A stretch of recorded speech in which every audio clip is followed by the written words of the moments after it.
Hello wonderful people! Today we're going to paint this feather in real time and I'll walk you through the process. For this painting I used the Lukas 1862 watercolors and I used mainly the earth tones, raw sienna, burnt umber for that, and some of the indigo or indifferent blue, depending on what I got my brush into. And I believe some of the sepia too. The watercolors revert really nicely and I hardly had to scrub it. The brush that I used is from Boesner. It's the Kolintik brush. It was really cheap and it's made from synthetic hair. It's supposed to be a Kolintik sable replacement, but it doesn't work like that for me because it's pretty stiff and snappy, but I still enjoy it for either fine paintings like this one or gouache, because that works really well for that. It has a really nice point though. For the paper I used the Hahnemühle Carnet watercolor sketchbook. It has only a few pages left, and so I used one of the last pages to paint this feather that was sent to me by a friend. It was part of a decoration on Happy Mail with watercolor dots for the database, and it really made me happy. And first I didn't know what to do with this feather, but it looked so nice that I glued it into the sketchbook and decided to paint it. I wanted to see if I would be able to paint it as realistic as possible.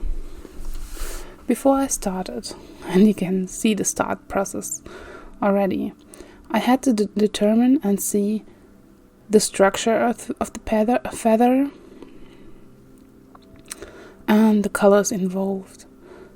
So in the upper part, the feather thingies, I'm sorry my English isn't enough to describe all the details that are on the feather, but they are pretty detailed. So I was able to create strokes that resemble those. First with raw sepia and burnt sepia. Oh god, raw sienna and burnt sienna. What would raw sepia even be? Like paint from the octopus? That would be weird. So, it was mainly raw sienna with a tiny bit of burnt sienna mixed in for the reddish undertones. It's just the first layer to map it out a bit. The lower part of the feather is very fuzzy and very blurry, you might say, because you can't see all the details all of the time, different from the upper part where you can see the lines that the feather lies in and the shapes more concretely.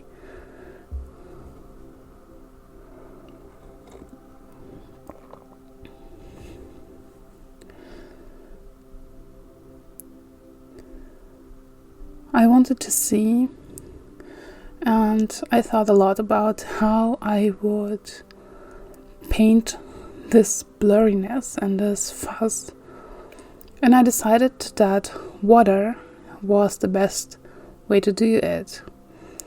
So I mixed a little bit more blue into the palette mud I used before to create this grayish brown, actually a very pretty color, and a lot of water on the brush to paint the fluff, to make it an undertone, because I always can paint the details over it. Although this is a quick painting in my sketchbook, I used several layers to finish that.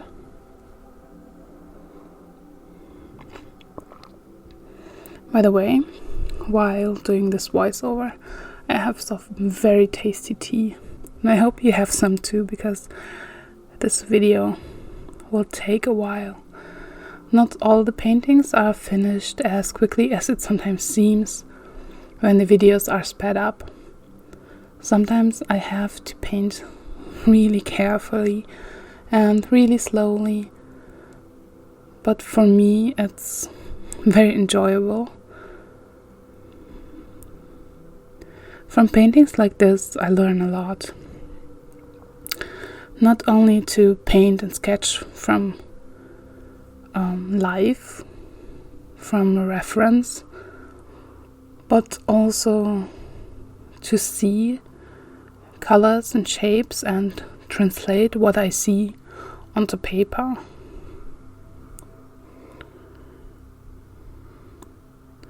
When watching this, I can already see errors I made in the feather. I made it a little bit shorter than it is in real life. And I know that is something that I can improve in the future. In the beginning I wasn't sure if I can make it, because the feather is so detailed and so intricate that I wasn't sure if I can paint it.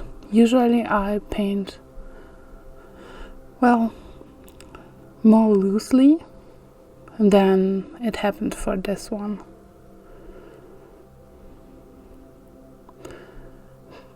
The very tip of the feather is the darkest spot, and of course the fluff on the bottom. But for the tip I mixed some more of this brownish gray color, which is actually a little bit redder than the bottom fluff part, and this is something I will correct later on.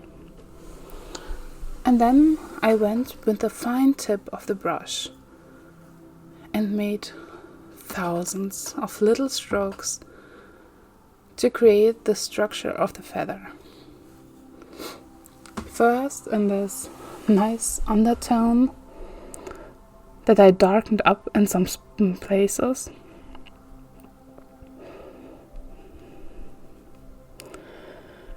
I already put some of these darker details in the feathers, where the dots and stripes are, that create the pattern of this feather.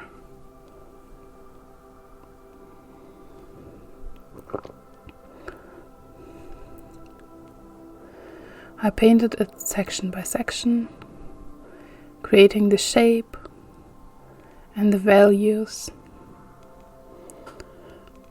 Gave me a guide to work on. I knew that I will use some white gouache in the end to create the highlights.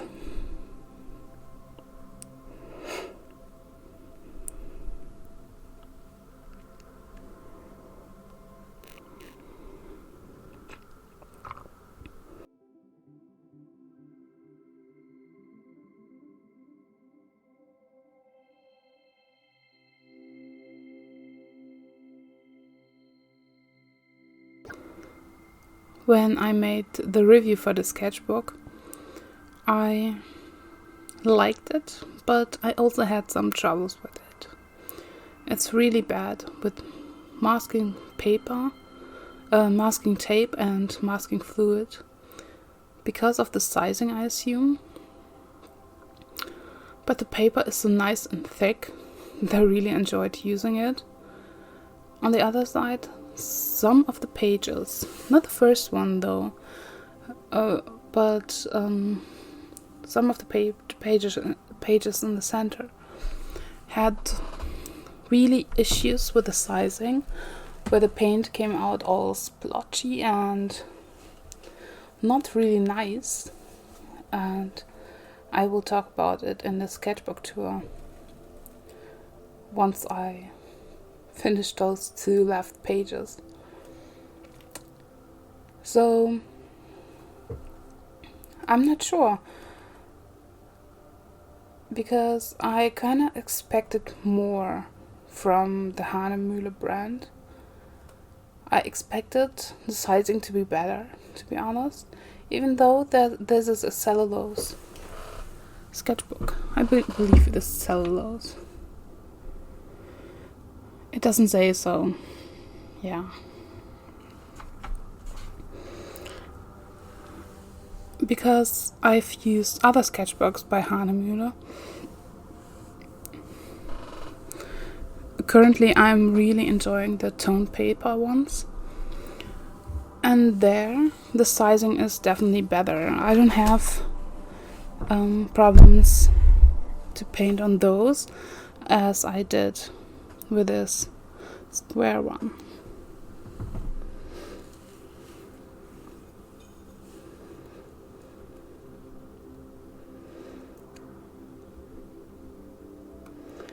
As you can see, I really take my time to create the strokes and shapes, because even these are the first layers.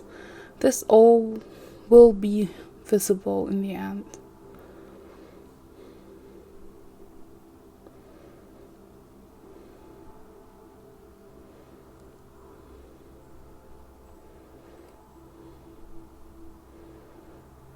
And this is where this stiff brush comes in handy. It creates such thin, fine lines on the paper without me having the need to correct the brush, or I don't know, see that the tip comes, like, without me to have, oh god, without me having the need to shape or reshape the brush. And there I watched a video recently where someone suggested to lick the brushes to keep them in their shapes. I would strongly suggest not to do that. Although most components and ingredients in the watercolors that I used for this painting are not toxic. There are definitely colors and paints and pigments that are heavy metals that you don't want to have in your body. Yeah, so don't lick your brushes, not worth it. Health is definitely more important than a pointy brush. And most brushes especially the modern ones, keep their points really well, even from the student grade ones. So far, I didn't have many that had this problem, to be honest. I have one that has lost its point, but it was probably due to my mishandling it with gouache and stuff. It was a Casaneo, but I got several after that one, and they all keep their points and are really beautiful to use, especially the quills. The Casaneo quills are really, really nice. For a long time I used a lot of the silver black velvet brushes, and I can work with them wonderfully, have great water control, they have a great point, they work really nice for me. But for some reason I currently tend to use the Casaneos more and got myself a little collection, including some travel brushes that I will review soon, because I intend to go out and paint outside. And yeah, this is something I'm very excited about.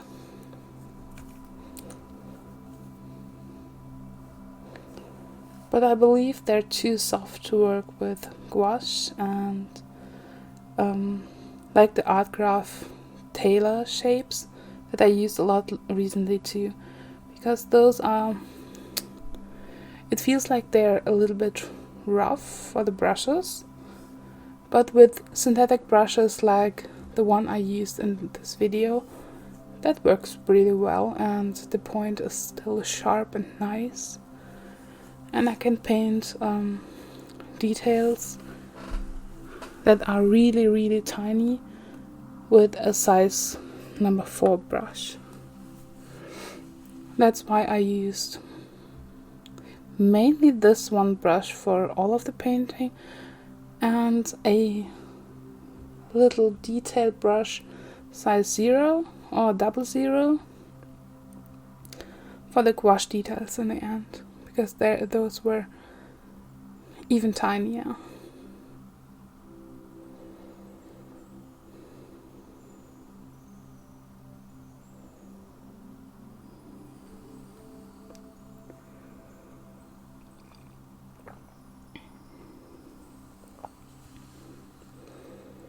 With the darker shades, I sculpt, I create forms and shadows on the feather.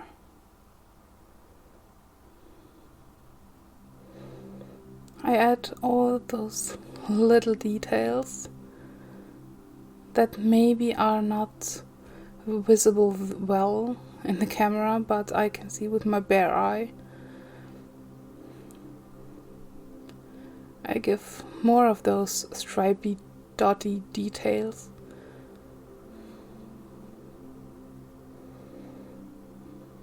And as you can see, I added some more of the, I believe, burnt umber for the details, because they're more brown on the upper part than they are grey, but the fluff is more greyish than it is brown, so it has more of the blue mixed in.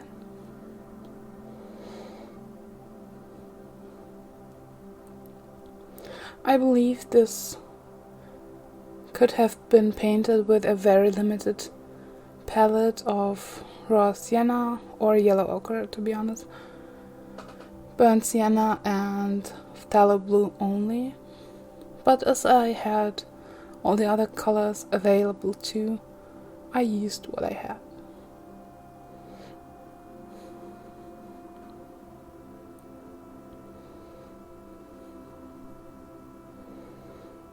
To create more of the blurriness, I again used more of this grayish paint with water, just to get the hue right before I could paint the details on top.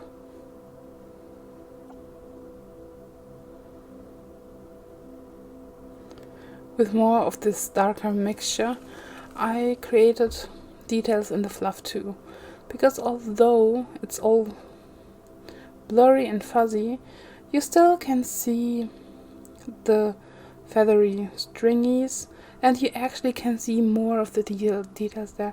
They're not straight, but have like tiny branches that actually hold the feathers together, so they stay in shapes.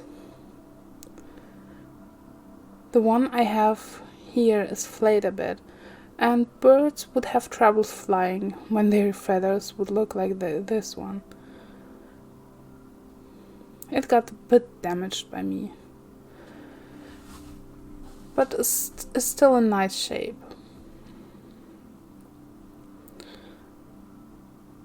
In birds, the feathers are really nice held together by those little branches that keeps the feather in shape.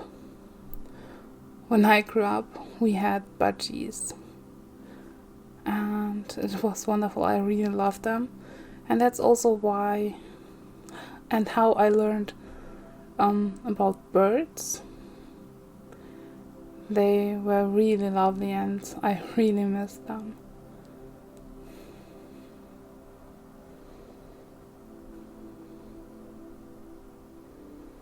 I too believe that birds are pretty smart.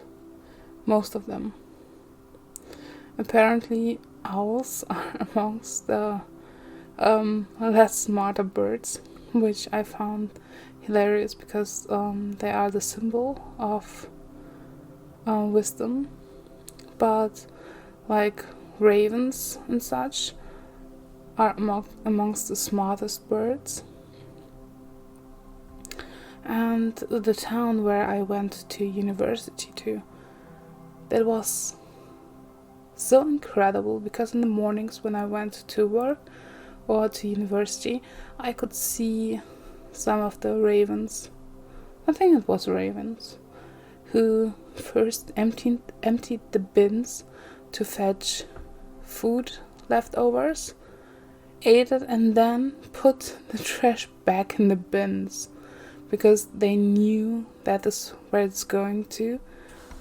And I love to watch that because how smart it is that from a bird to understand how bins work, because they probably have been around for a longer time and have seen the bins being emptied. And this is something that fascinates me in animal behavior a lot, that they understand things and are able to act upon what they understand. And there are plenty of studies with other animals too, that they are capable of understanding and learning, not only being trained a certain behavior, but really also understand the context. And like this is something that I am really fascinated of, and I can see it in Dante too, because he understands context too. He doesn't like it when other people shout, but when we act angrily, he understands that it's like acting. And he's very curious about other things too.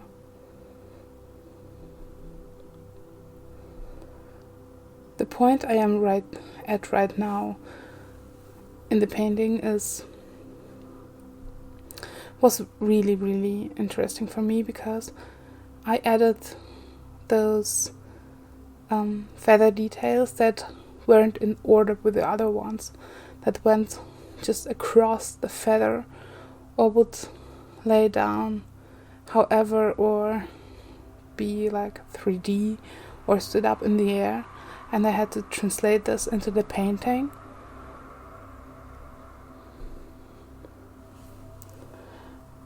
Which would stick out weirdly or just look so random. I really like that.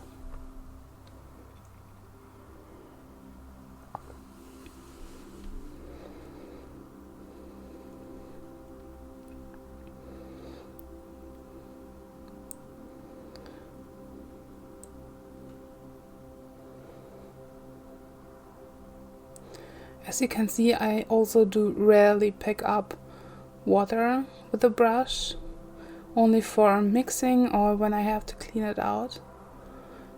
But most of the time I just pick up some of the paint from the palette and paint until the brush runs out of paint. And even then I really like those really light strokes on the paper, because it might seem like nothing, but it adds structure and it adds to the shapes and the fluffiness of all of this.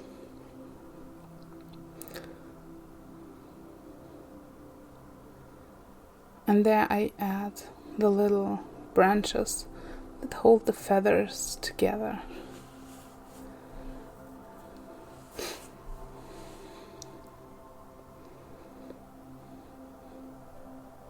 This painting was really nice for me. It was really relaxing.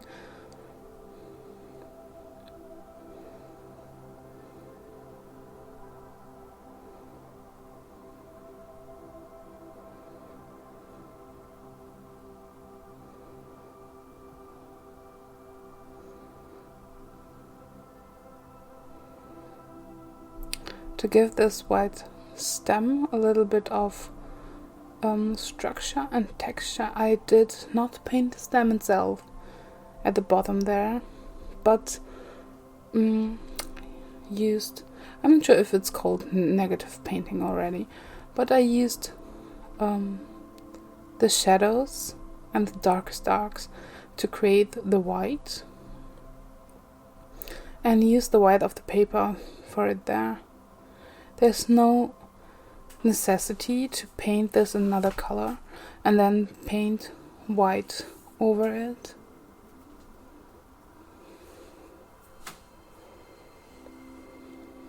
I think that is something that has to be anticipated during the painting process itself, and it worked out really fine. After the layers on the top are dried a bit, I give some structure to the darkest areas,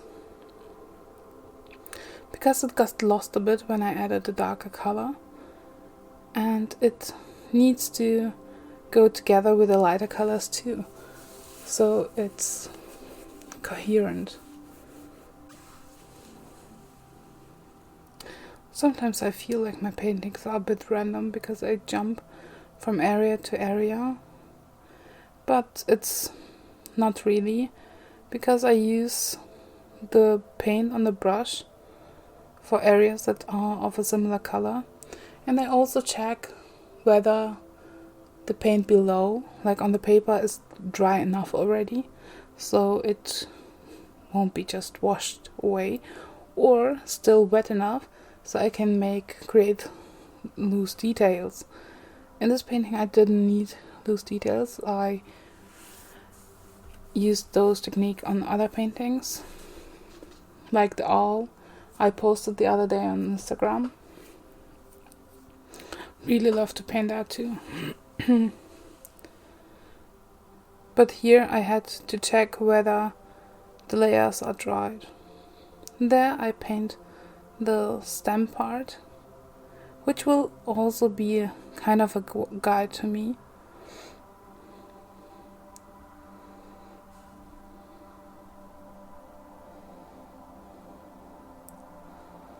I think I realized that it's a bit too dark in the middle section there, and used some white in my mixture so I can lighten it up a bit.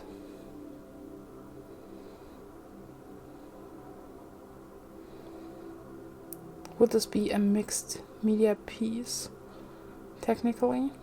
Because I used some white gouache in that too.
For a tiny bit I forgot myself and started to create little scribbles, but then thought, no, that's not how the original looks like.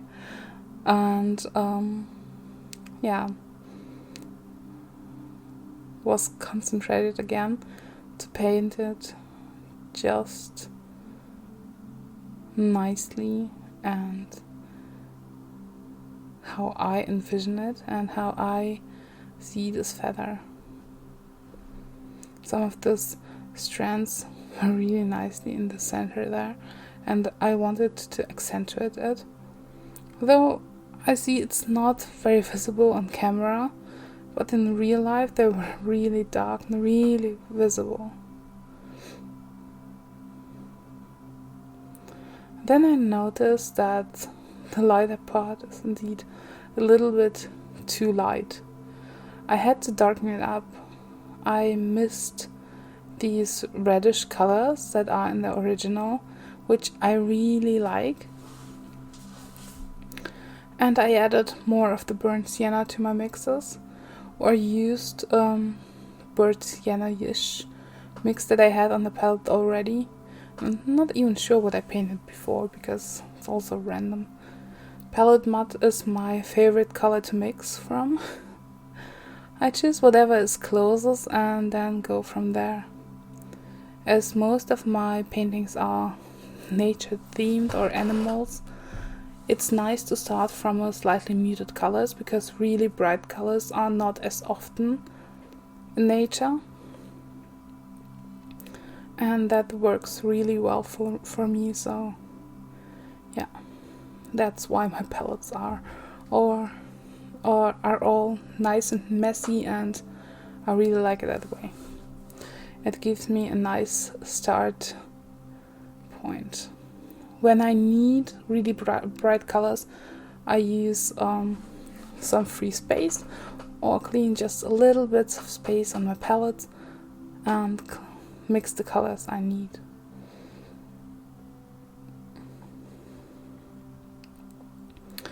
With the slightly darkened up reddish parts on the top of the feather, it looks more realistic already.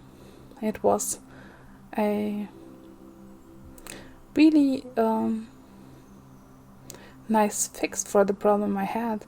It was too light, while the bottom part grew darker and closer to the original, while the upper part was a little bit stayed a little bit light. Sorry for the chair, by the way. It's really difficult here sometimes. Or maybe those are ghosts here in the house,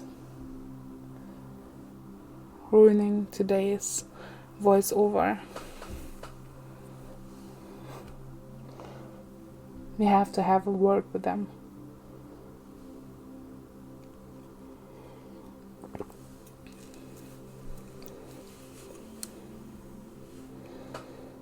Then I'm going to darken up this middle section a little bit.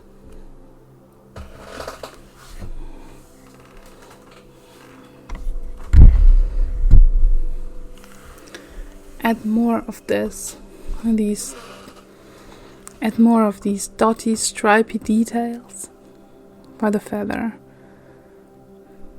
Add more details in general. Correct the hues. Correct the shapes.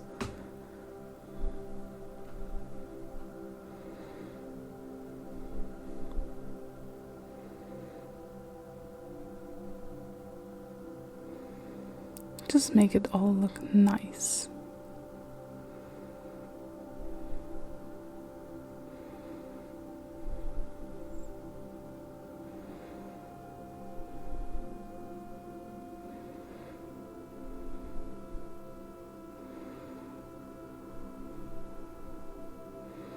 I have to admit that in the end I really liked how this feather came out, and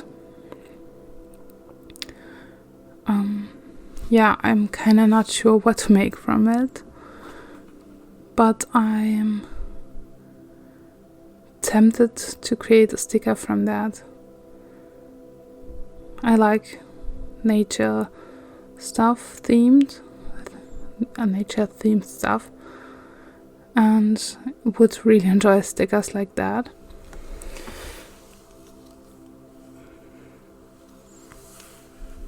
So this could be my chance to do it.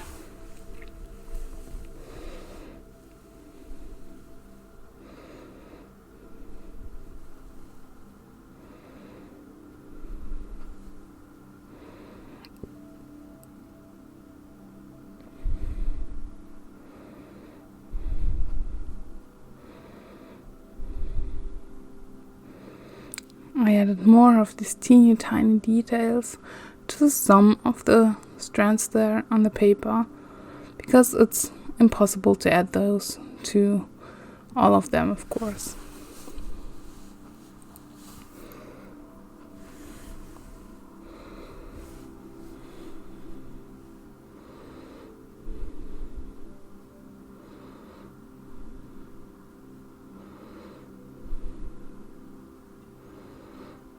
I added shadows where they belonged, and I know I missed the light stem of the feather there, and this is where I'm going to use the white gouache to add this little bit of white back into the painting.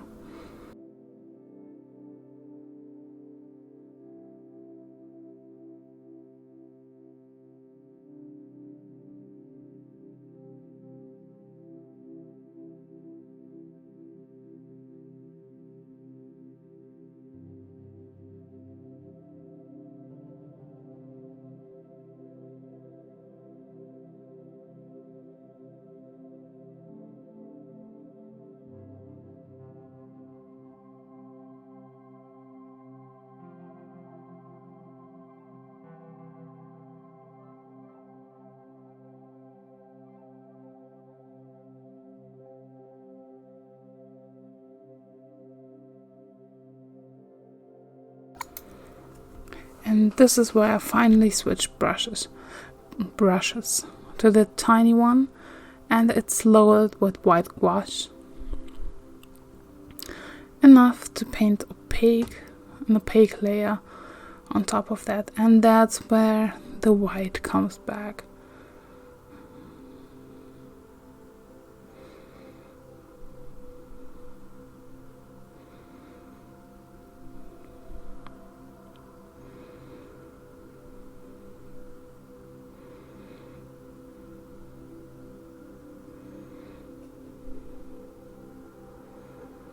I use the white on reflections that I see on surfaces that are not fluffy and are catching light. I add the white where it got lost, or as the white details that I can see, and you can see in the original too. As mentioned in the beginning, painting for me is a lot about learning to see things differently, learn to see shapes and shadows and lights and colors, and being able to translate that. And sometimes this white stuff is just what I need to use to be able to do that, to achieve that, especially in those little details.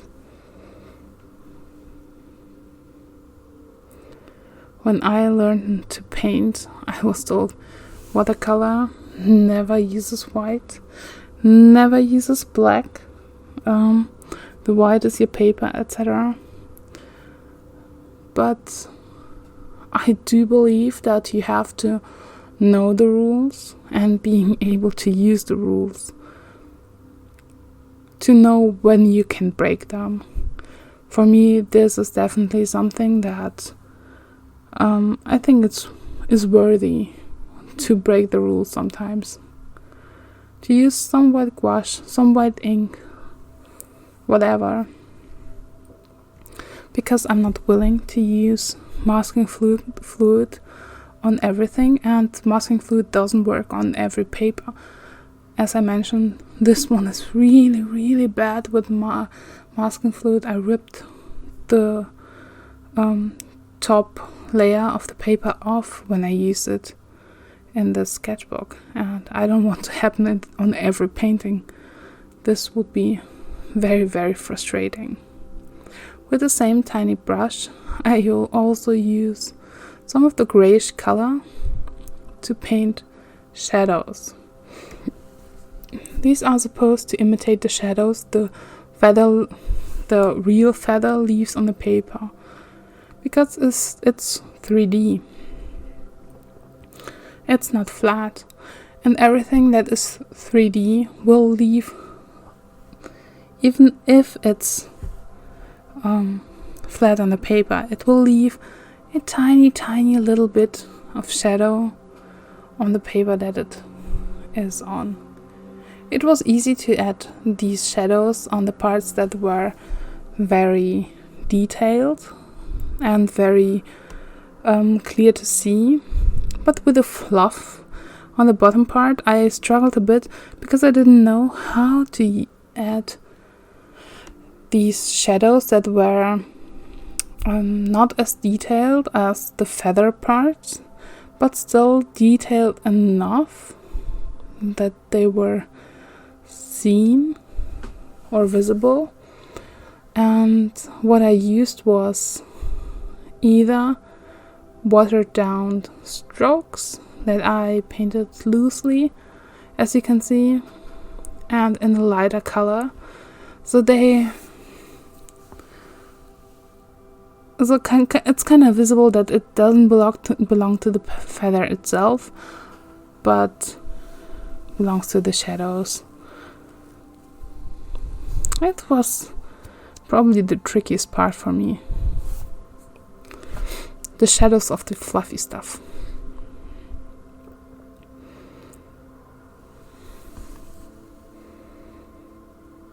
I believe adding these shadows creates a lot of great detail and really lets this feather come to life, because then it appears more 3D, more realistic.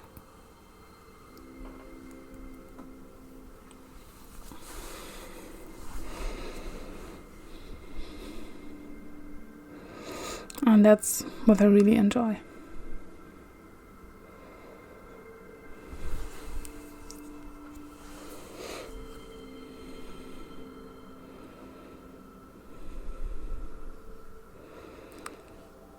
In the future, I would love to create more videos like that, with a real-time painting, with a walkthrough, and maybe even create like a sketch that you can download and paint with me. Let me know if you would enjoy that or not, because that would be a nice info for me too. If you absolutely don't like it, that would be nice to know too.